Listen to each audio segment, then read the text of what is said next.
Get away from the fiat currency system. It's trash. Crypto is the new money of the world. It's changed people's lives. People have become multimillionaires.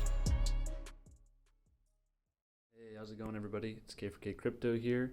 Gonna try and keep this short and to the point. Gonna give you guys all the new market updates. So watch until the end if you don't want to miss anything about the new stuff that just dropped today. Breaking news about Tornado.cash and privacy is dead.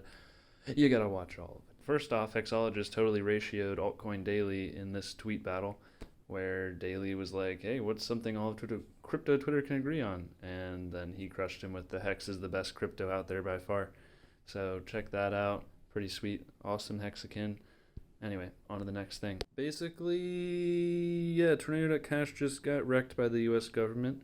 You're basically not allowed to use Tornado to anonymize your ETH and or USDC because all of the contracts are basically on the OFAC list. Basically, it's a list of individuals and companies owned or controlled or acting on behalf of targeted countries and groups of entities that are terrorists, or basically anyone the US doesn't like. They just say they're a specially designated national and their assets are blocked, and US persons cannot, they're prohibited usually from dealing with them. In the past, what was happening was the front end, basically just like the website part, would block certain addresses that were on the OFAC list before. Like say there was an Ethereum hacker who got a bunch of Ethereum or USDC and they wanted to go through Tornado Cash. What they did was they blocked certain addresses from the front end. Now the contracts, if they knew how to, they were smart and they could just use the contracts without a front end or built their own, they could still use the contracts and totally join and anonymize their stuff.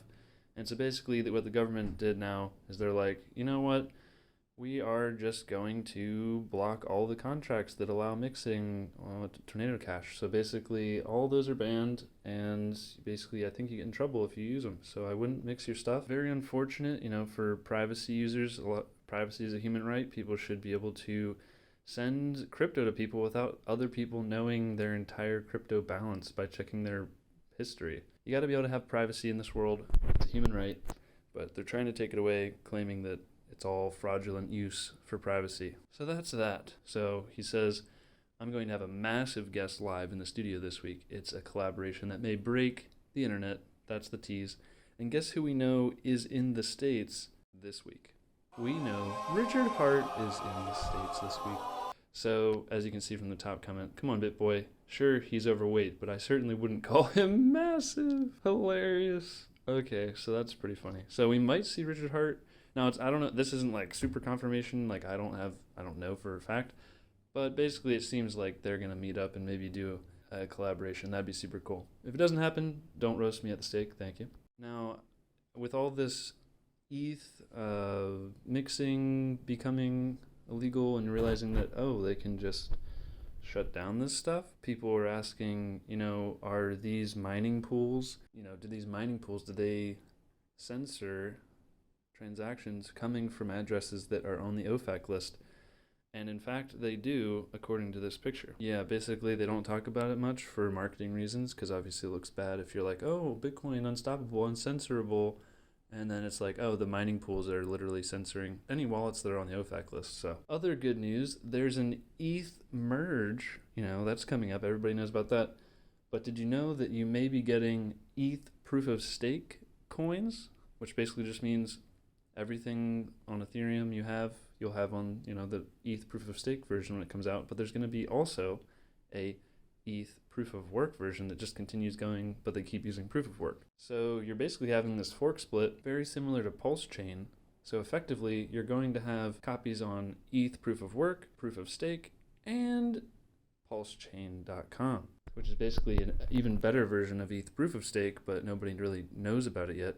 People will learn about it, and they'll realize how much better it is. Here's some extra sad stuff. So we know how, centralization is bad for certain things, and censorship resistance is bad for most things. Circle's USDC has officially blacklisted every Ethereum address sanctioned by the US Treasury. And the way you can get that is by cross-referencing the addresses on the USDC blacklist and the Treasury OFAC list.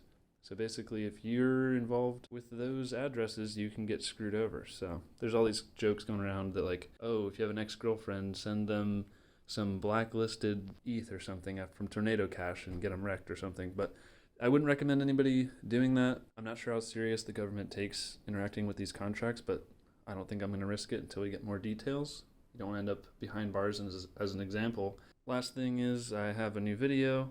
If you guys want to see a hardware wallet unboxing, I have a big knife. There it is. So yeah, if you want to watch that, it's kind of funny. Thanks for watching, guys, and I hope you liked the quick news update. Peace out.